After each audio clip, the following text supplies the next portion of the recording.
Respiratory system को हम लोग पढ़ेंगे और देखते हैं आगे। श्वसन तंत्र, श्वसन तंत्र रेस्पिरेटरी सिस्टम।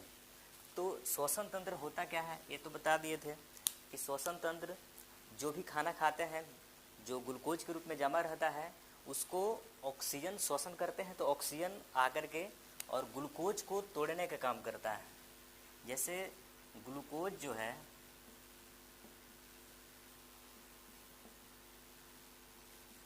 कि ग्लूकोज खाना खाने के बाद आता है और खाना खाने के बाद आने के बाद ग्लूकोज को श्वसन करेंगे तो ऑक्सीजन मिलेगा, तो O2 से ऑक्सीकरण होगा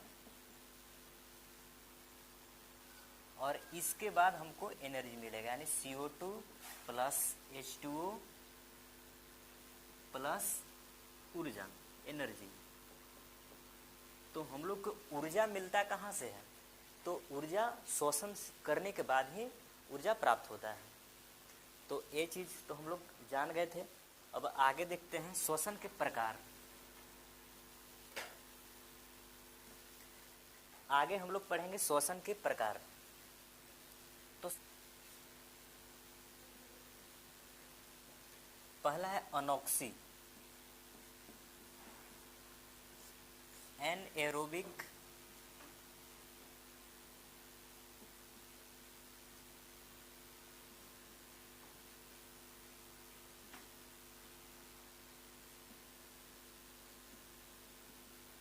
और एरोबिक।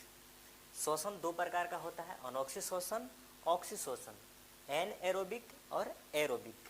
तो पहले बात करते हैं एनएरोबिक का। तो ऐसा श्वसन, अनॉक्सी श्वसन की बात करें तो वैसा श्वसन जिसमें ऑक्सीजन भाग नहीं लेता है।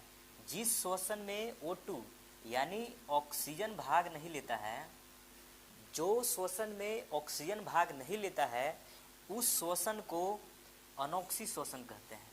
और जिसमें ऑक्सीजन भाग लेगा, जिसमें O2 भाग लेगा,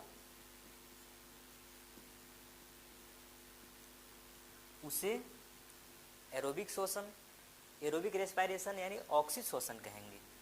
यहाँ तक तो कोई दिक्कत नहीं होगा। अब सबसे पहले हम बात करेंगे अनॉक्सी श्वसन का, इसके बाद बात करेंगे ऑक्सी श्वसन का। तो चलिए बात करते हैं। चलिए आगे देखते हैं अनॉक्सी श्वसन के बारे में। अनॉक्सी श्वसन होता क्या है? एनएरोबिक।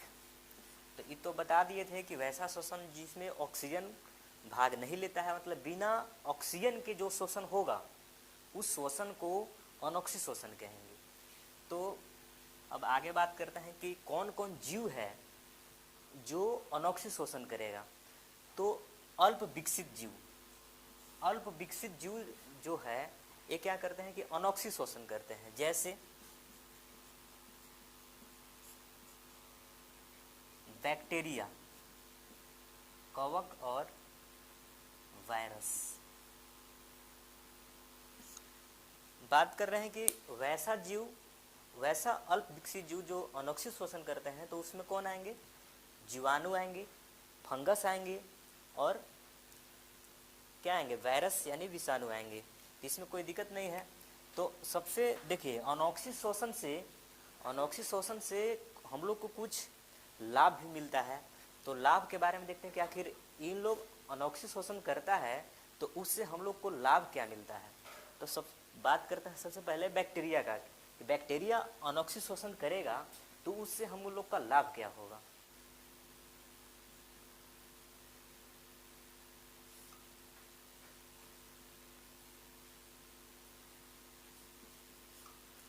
बात करते हैं बैक्टीरिया से लाभ। बैक्टीरिया जब अनॉक्सी श्वसन करेगा तो उससे हम लोग का लाभ क्या होगा, तो इसके बारे में जानते हैं। जैसे कोई मान लेते हैं कि बर्तन है और इस बर्तन में दूध रखा हुआ है और इसमें दूध रखा हुआ है, तो इसमें हम लोग दही डालते हैं। तो दही डालने के बाद इसमें दही डाल दिए और इसको ढक देते हैं, इसको ढक देते हैं। तो ढकने के बाद, ढकते हैं क्यों? ढकने के बाद फिर क्या होता है कि ऑक्सीजन इसमें प्रवेश नहीं करता है, ऑक्सीजन ऊपर से प्रवेश नहीं करेगा। तो ऑक्सीजन ऊपर से जब नहीं प्रवेश करेगा तो दूध में जो बैक्टीरिया था वो बैक्टीरिया क्या करेगा, अनोक्सी शोषण करने लगेगा। तो अनोक्सी शोषण करेगा दूध में कौन सा बैक्टीरिया, लैक्टोबैसिलस। लैक्टोबैसिलस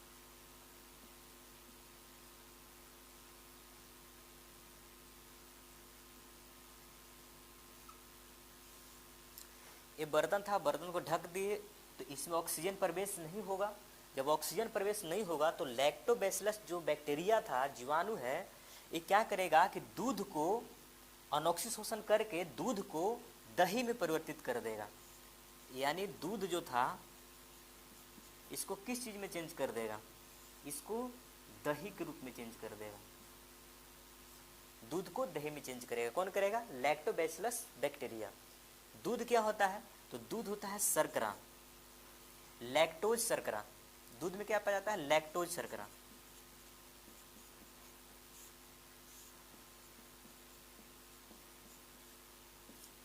और दही में लैक्टिक एसिड।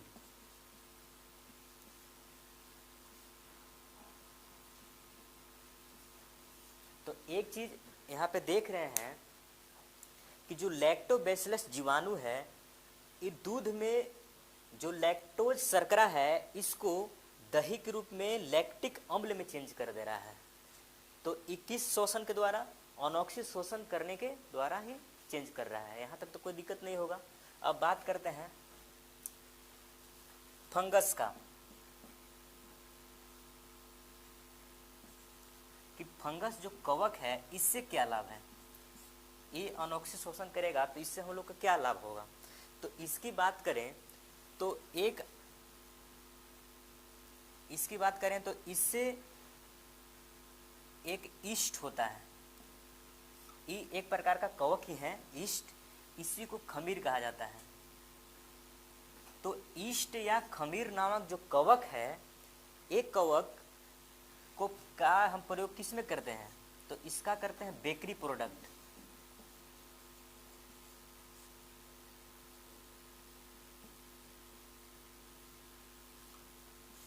बेकरी प्रोडक्ट में ईस्ट या खमीर नामक कवक का प्रयोग करते हैं।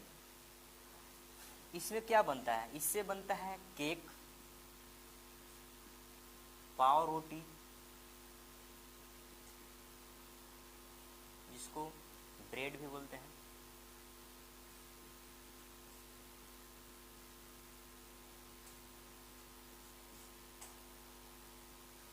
तो इस सब बनाने में किसका प्रयोग किया जाता है, तो खमीर यानी ईस्ट जो है इसका प्रयोग करते हैं केक या पाव रोटी बनाने में।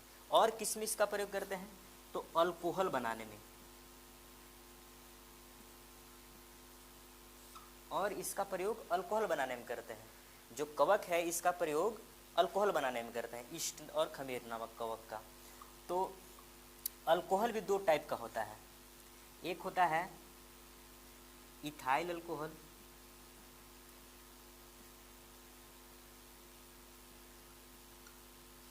और एक होता है मिथाइल अल्कोहल।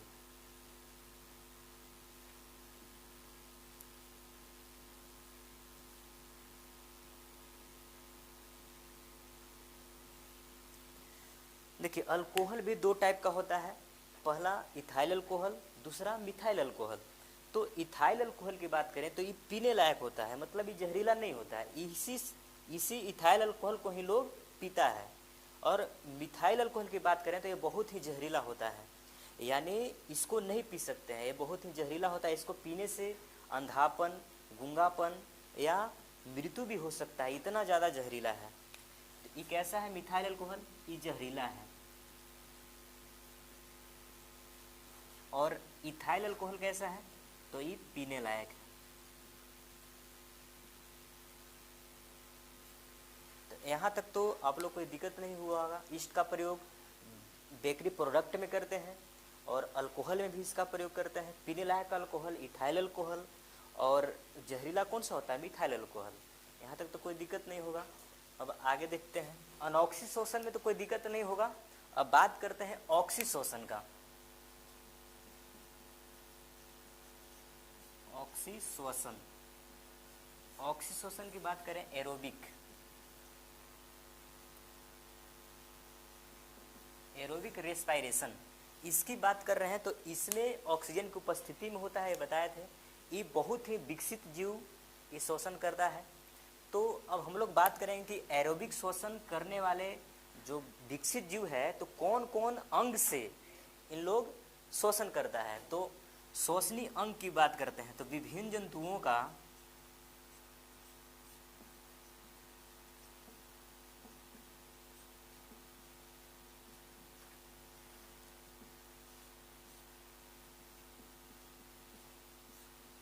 अब हम लोग बात करेंगे ऑक्सीश्वसन में विभिन्न जंतुओं का श्वसनीय अंग, यानी कौन कौन ऐसा अंग है जिससे मतलब कौन कौन जीव श्वसन करता है।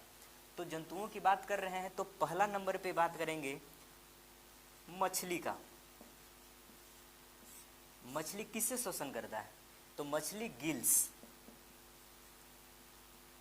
यानी गलफड़े, मछली जो है गलफड़े या गिल्स से श्वसन करता है। अब दूसरा हम बात करते हैं लंग्स का कि कौन कौन जीव है जो लंग्स से श्वसन करता है। तो लंग्स से श्वसन करने वाले जीव की बात करें तो इसमें आएगा स्तनधारी। जितने भी स्तनधारी हैं ये किससे श्वसन करते हैं, लंग्स से यानी फेफड़े से करते हैं। किससे करते हैं, फेफड़े से। यानी जितने भी स्तनधारी हैं किससे करेंगे, लंग्स से। इसके बाद बात करते हैं सरीसृप। जितने भी सरीसृप हैं, सांप ये सब, मगरमच्छ ये सब, तो ये सब किससे करेंगे, लंग्स से ही करेंगे। स्तनधारी में कौन आएगा, मनुष्य, गाय, भैंस, ये सब किसमें आएगा, स्तनधारी में आएंगे। सरीसृप की बात करें तो सरीसृप फेफड़ा से होगा। एविज में पक्षी सब आता है, ये सब किससे करेंगे श्वसन, तो ये सब करते हैं श्वसन फेफड़ा से। तीसरा बात करते हैं शरीर सतह, बॉडी सरफेस से। बॉडी सरफेस की अगर हम बात करें कि बॉडी सरफेस से कौन कौन जीव है जो बॉडी सरफेस से श्वसन करता है, तो इसकी बात करें तो इसमें आता है अमीबा, हाइड्रा। अमीबा और हाइड्रा ये किससे करेंगे, तो बॉडी सरफेस यानी बॉडी सतह से करते हैं। चौथा बात कर रहे हैं त्वचा यानी स्किन। तो इससे कौन श्वसन करता है, त्वचा से कौन श्वसन करता है, तो त्वचा श्वसन केंचुआ करता है।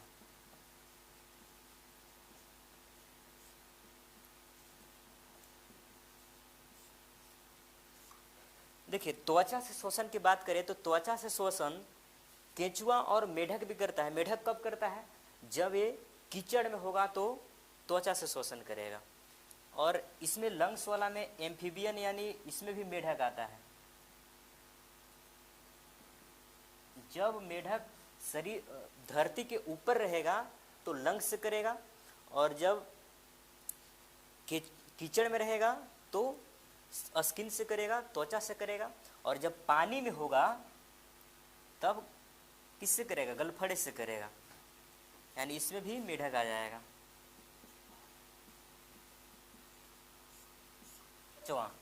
पचवा बात करें तो इसमें बात करेंगे बुक लंग्स।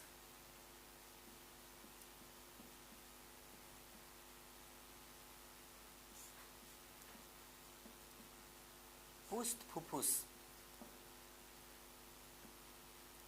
इसकी बात करें कि मतलब जो बुक लंग्स है इससे कौन श्वसन करता है, तो इससे श्वसन मकड़ी और बिच्छू, यानी बुक लंग्स से श्वसन कौन करेगा, तो मकड़ी और बिच्छू, ये बुक लंग्स से श्वसन करते हैं। अगर हम छठा में बात करें तो इसमें आएगा ट्रेकिया।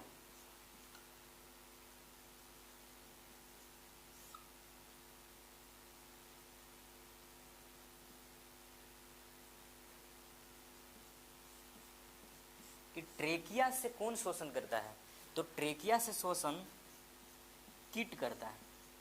कीट बोले तो कॉकरोच।